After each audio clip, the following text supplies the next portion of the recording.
Hello my dear friends, स्वागत है आप सभी का हमारे चैनल पे। तो आज हम लोग डिस्कस करेंगे फार्मास्यूटिकल जूरिस्प्रूडेंस के मोस्ट रिपीटेड क्वेश्चन जो आपके previous year pharmacist government exam में पूछे जा चुके हैं और आने वाले समय में जो एग्ज़ाम होने वाला है, जैसे आपका आरआरबी हो गया, इन सभी में पूछे जाने वाले क्वेश्चन हैं। आरआरबी के लिए बहुत ज़्यादा इम्पोर्टेंट ये क्वेश्चन है, ठीक है जी। तो आरआरबी 2024 की हम लोग जो प्रिपरेशन कर रहे हैं, इसमें जूरिस्प्रूडेंस का पार्ट 1 तो आपको लिख के चल रहे हैं। इसमें आपको 50 क्वेश्चन होंगे। इसके बाद पार्ट 2 में हम लोग डिस्कस करेंगे बाकी क्वेश्चन, 50 क्वेश्चन करेंगे, ठीक है जी। बिल्कुल सर। तो आइए लेट्स स्टार्ट करते हैं हम लोग। तो आपका पहला क्वेश्चन क्या है? पहला क्वेश्चन है the Ayurvedic and Unani poisonous are listed in the, ठीक है, फॉलोइंग शेड्यूल। तो आयुर्वेदिक और यूनानी पॉइजन जो हैं किस शेड्यूल में आते हैं, ठीक है। तो देखो पहला क्या दिया हुआ है आपका, शेड्यूल एच में, शेड्यूल जी में, शेड्यूल वाई में, शेड्यूल E1 में, ठीक है। तो आपको पता ही होगा शेड्यूल एच में क्या आता है, लिस्ट ऑफ प्रिस्क्रिप्शन ड्रग, तो ये तो गलत हो गया आपका। इसके बाद क्या आता है, शेड्यूल जी की बात करें तो इसमें अंडर मेडिकल सुपरविज़न, जो मेडिकल सुपरविज़न के अंडर में दी जाती है ना, उनमें शेड्यूल जी में आता है हमारा। और इसके बाद हम बात करें अगर शेड्यूल वाई की, तो शेड्यूल वाई में क्या आता है आपका, एनिमल ट्रायल, क्लिनिकल ट्रायल की बात करते हैं हम लोग शेड्यूल वाई में, ठीक है। क्लिनिकल ट्रायल की बात करें तो ये भी गलत हो गया। इसके बाद बचा आपका शेड्यूल E1। तो शेड्यूल ई में क्या आता है, शेड्यूल ई में आपकी आती है क्या, poisonous substance.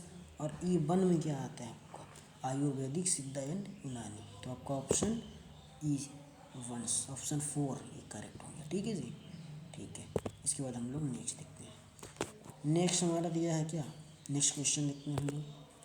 Patent act stabilised इन, पेटेंट एक्ट जो है ना कब स्टेबलाइज हुआ है, पेटेंट एक्ट हमारा कब आया, आपको पता ही होगा, सभी को पता होगा। ये 1948 में हमारा कौन सा एक्ट आया, 1948 में तो फार्मेसी एक्ट आया, 1940 में 40 भी नहीं हो गया, 1990 में पॉइजनस एक्ट आया, तो 1970 में हमारा पॉइजनस एक्ट आया, ठीक है। तो option number C is correct, ठीक है। नेक्स्ट क्वेश्चन के बाद हम लोग देखते हैं question number 3, when was the drug and cosmetic act was passed, ठीक है ना। ड्रग एंड कॉस्मेटिक एक्ट हमारा कब आया, तो ड्रग एंड कॉस्मेटिक एक्ट कब आया, ड्रग एंड कॉस्मेटिक एक्ट की बात कर रहे हैं ना। 10 अप्रैल 1940, 1919 को 10 अप्रैल, 5 मार्च 1948, 31 जुलाई 1945। तो ये तो कोई एक्ट आया ही नहीं है। ऑप्शन 4 तो वैसे भी गलत हो गया ना, ये तो कुछ है ही नहीं। 31 जुलाई 1945 को, 1948 में हमारा फार्मेसी एक्ट आया 5 मार्च, ठीक है जी। 1919 में पॉइजनस एक्ट आया, सभी को पता है। तो 10 अप्रैल 1940 को हमारा ड्रग एंड कॉस्मेटिक एक्ट आया, ऑप्शन ए इज़ करेक्ट, ठीक है जी। हम लोग नेक्स्ट देखते हैं, नेक्स्ट पेज, ठीक है। क्वेश्चन नंबर 4, क्वेश्चन नंबर 4 क्या है हमारा, क्वेश्चन नंबर 4 कह रहे list of drug exempted from the provision of import of drug is prescribed इन, मतलब जिन ड्रग के एग्जेम्प्टेड की बात करें जिन पर छूट है, ठीक है ना, जिन ड्रग पर छूट है। तो list of exempted drug exempted from the provision of import of drug, ठीक है ना। एग्जेम्प्टेड ड्रग जो है ना वो किस शेड्यूल के अंदर आती है, शेड्यूल ए में तो है नहीं, शेड्यूल ए में तो क्या है, प्रोफार्मा या एप्लीकेशन फॉर्म दिया जाता है। ई में पॉइजनस सब्सटेंस आती है, ये भी गलत हो गया। Schedule D list of drug exempted है, बिल्कुल करेक्ट। शेड्यूल जे में कौन सी आती है हमारी, जिन पर लिस्ट ऑफ डिसीज, जिनको अनक्यूरेबल डिसीज, जिनका कोई ट्रीटमेंट नहीं है, तो ये भी गलत हो गया, ठीक है। तो ऑप्शन सी इज़ करेक्ट, ठीक है सर। क्वेश्चन नंबर हमारा 5 जो है क्या है, द फंक्शन ऑफ CDL, बहुत ही मोस्ट इम्पोर्टेंट क्वेश्चन आ गया हमारा, फंक्शन ऑफ CDL। तो CDL फॉर्म क्या है, सेंट्रल ड्रग लेबोरेटरी, बहुत इम्पोर्टेंट, यहाँ से क्वेश्चन आता ही आता है, सेंट्रल ड्रग लेबोरेटरी, ठीक है जी। तो CDL to issue loan licence, to analyse the sample of the drug and cosmetic. Third option है to issue repacking licence. Fourth option to issue manufacturing licence. तो CDL को लाइसेंस देने का तो काम करती ना, ना लोन लाइसेंस देगी, ना रीपैकिंग लाइसेंस, ना टू मैन्युफैक्चरिंग लाइसेंस। क्या काम करती है, ये क्या करती है, the analyse the sample of drug and cosmetic, sample को टेस्ट के लिए भेजा जाता है ना सेंट्रल ड्रग लेबोरेटरी में। तो option number we is correct, ठीक है जी। Next question, question number 6। Question number 6 क्या है? Government OPM factory situated in, OPM factory कहाँ स्थित है? तो ओपीएम फैक्ट्री कहाँ स्थित है आपको पता होना चाहिए, ठीक है। ये बहुत इंपॉर्टेंट क्वेश्चन है, ये सिर्फ टोटल ही रिपीटेड क्वेश्चन है जो हमेशा पूछे जा चुके हैं। तो गवर्नमेंट ओपीएम फैक्ट्री की अगर हम बात करें तो सर कहाँ पे हैं? दो फैक्ट्री हमारी हैं, एक तो हमारी नीमच में है और दूसरी कहाँ पर है? गाज़ीपुर। ये आपको पता होना चाहिए, दो जगह स्थित है। तो देखते हैं ऑप्शन क्या है। पहला तो ऑप्शन गाज़ीपुर ही करेक्ट हो गया बिल्कुल से, लखनऊ में है नहीं, कोलकाता में भी नहीं, इज्जत नगर में भी नहीं, बिल्कुल ठीक है सर। तो option number A is correct. Question number 7 देखते हैं हम लोग। क्वेश्चन नंबर 7 क्या कह रहा है हमारा? The regarding standard of disinfectant, the regarding standard of disinfectant fluid is, disinfectant किस में आता है? फ्लूइड की जो बात होती है ना, बिल्कुल। Disinfectant schedule P list of prescription drug, schedule O, schedule A में ओ में ही तो आता है ना हमारा डिसइंफेक्टेंट। तो option number we is correct, ठीक है जी। क्वेश्चन नंबर 8, आठवां क्वेश्चन क्या कह रहा है? द शेड्यूल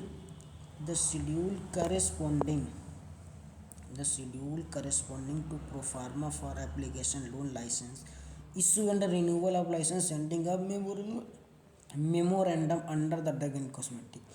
कुछ भी आपको नहीं दिखना है, फालतू का लिखा हुआ है। तो कहते हैं the schedule corresponding to proforma, proforma schedule यानी प्रोफार्मा फॉर एप्लीकेशन की बात की गई ना। तो एप्लीकेशन किस में आता है? आप सबको पता होगा ना, एप्लीकेशन किस में आता है? तो एप्लीकेशन आपका शेड्यूल ए में आता है, बिल्कुल सर, ठीक है ना। तो option C is correct. Next question हम लोग देखते हैं।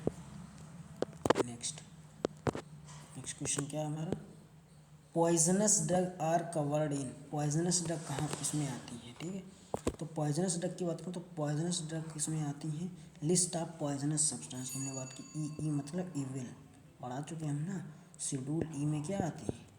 पॉइजनस सब्सटेंस, पहले भी हम आपको पढ़ा चुके हैं, ठीक है ना। पॉइजनस आते हैं तो poisonous schedule option A is correct. ये तीनों, ए बी ने शेड्यूल एफ भी नहीं होगा आपका, शेड्यूल एफ में ब्लड बैंक आता है, बाई में क्लिनिकल ट्रायल आता है, एक्स में नार्कोटिक एंड साइकोटोपिक सब्सटेंस आता है, ठीक है जी। नेक्स्ट हम लोग देखते हैं क्वेश्चन नंबर 10 क्या कह रहा है? Cure of for blindness is example of following advertisement. Cure for blindness की बात कर रहे हैं ना, ब्लाइंडनेस को क्योर करना किस एडवर्टाइजमेंट में क्या है? क्या है? प्रोहिबिटेड है या एग्जेम्प्टेड है, परमिटेड है या बोनाफाइड है?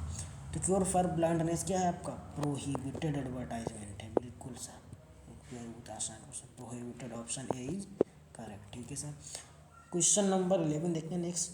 The drug inquiry committee appointed by the government of India, हमने आपको बताया था डीईसी कमेटी, डीईसी को क्या बोलते हैं हम लोग सर? चोपड़ा कमेटी। किसने दी थी आपको? बहुत कई बार रिपीट हुआ है क्वेश्चन, चोपड़ा कमेटी, ठीक है, Chopra committee. Option number we is correct. R N Chopra, full form क्या? आर एन चोपड़ा, रामनाथ चोपड़ा साहब के द्वारा ये कमेटी दी गई थी, ठीक है। देखते हैं हम लोग next. Which of the following is not a function of central drug laboratory, इनमें से कौन सा सेंट्रल ड्रग लेबोरेटरी का फंक्शन नहीं है, ठीक है। देखते हैं which of the following central laboratory का फंक्शन नहीं है, नोट याद रखना है, ठीक है ना। Approval of a new drug, approval of a new drug, granting permission to conduct clinical trial, standard for drug and cosmetic diagnostic and medical devices, control the bulk drug of formation. Approval of new drug का बिल्कुल sir function है ही है, सही है। Granting permission conduct clinical trial, बिल्कुल sir clinical trial करती है central laboratory में। Standard for drug and cosmetic की डायग्नोस्टिक वगैरह भी होती है। Control the bulk price of the drug या फॉर्मुलेशन, ठीक है ना। तो ऑप्शन सी इज करेक्ट, ये इसका फंक्शन नहीं है, सेंट्रल ड्रग लेबोरेटरी का फंक्शन नहीं है सर, ठीक है। नेक्स्ट क्वेश्चन हम लोग देखते हैं क्वेश्चन नंबर 13, ठीक है ना। 13 क्वेश्चन क्या कह रहा है हमारा? Code of pharmaceutical ethics, code of pharmaceutical ethics which lays, 1 second, ठीक है। Code of pharmaceutical ethics which lays down standard for profession conduct pharmacist form, मतलब जो कोड ऑफ फार्मास्यूटिकल एथिक्स आता है ना, कोड ऑफ फार्मास्यूटिकल एथिक्स की हम बात कर रहे हैं सर, तो ये किसके अंतर्गत आता है? Minister of health and family welfare में, Indian pharmaceutical association, pharmacy council of India, WHO, तो ये हमारा PCI में आता है। ठीक है जी, कोड ऑफ फार्मास्यूटिकल एथिक्स किसमें होता है? PCI, option C is correct. ठीक है, क्वेश्चन नंबर 40 कह रहा है जी गुड मैन्युफैक्चरिंग प्रैक्टिस को क्या बोलते हैं? GMP। GMP is prescribed, good manufacturing practice किस में आता है? शेड्यूल जी में, शेड्यूल एम में, शेड्यूल पी में, शेड्यूल एस में। ठीक है जी, तो हमने तरफ शेड्यूल एस में क्या आता है? कॉस्मेटिक आता है, कॉस्मेटिक आता है, बिल्कुल सर, कॉस्मेटिक हो गया। शेड्यूल पी में क्या आता है? पैक्साइज ऑफ ड्रग आता है, पैक्साइज हो गया। शेड्यूल एम में क्या आता है आपका? GMP, गुड मैन्युफैक्चरिंग प्रैक्टिस, इसी में शेड्यूल एम में, तो option number C is correct है ना। शेड्यूल जी में गार्जियन आता है, ये भी गलत हो गया ना, तो शेड्यूल एम, यानी कि ऑप्शन नंबर 2 सही है। ठीक है जी, नेक्स्ट क्वेश्चन देखते हैं हम लोग। Requirement of for running a pharmacy, is describe in the following schedule, मतलब requirement for running a pharmacy सभी को पता होना चाहिए, बिल्कुल इजी इसमें आता है। Requirement for running a pharmacy, ये हमारा शेड्यूल पी में क्या आता है? हमारा एक तरफ से देखते हैं, शेड्यूल पी में क्या होता है? पैक साइज ऑफ ड्रग, बिल्कुल ये तो गलत हो गया मेरा। ठीक है जी, शेड्यूल सी में क्या आता है आपका? शेड्यूल सी में हमारा आता है list of biological and special product, biological and special product, ये भी गलत हो गया। ठीक है, शेड्यूल डी में क्या आता है? ड्रग एग्जेम्प्टेड, छूटे तो शेड्यूल एन में क्या आता है? Requirement for a running a pharmacy, minimum equipment क्या रनिंग अ फार्मेसी, तो option number C is correct हो गया। ठीक है जी, थैंक यू। नेक्स्ट हम लोग देखते हैं क्वेश्चंस अपने नेक्स्ट वीडियो में पार्ट 2 लेकर आएंगे, ज्यूरिस्प्रूडेंस के 35 क्वेश्चंस हम लोग कवर करेंगे। ठीक है, कृपया हमारे चैनल को सब्सक्राइब करना ना भूलें। ठीक है जी, थैंक यू।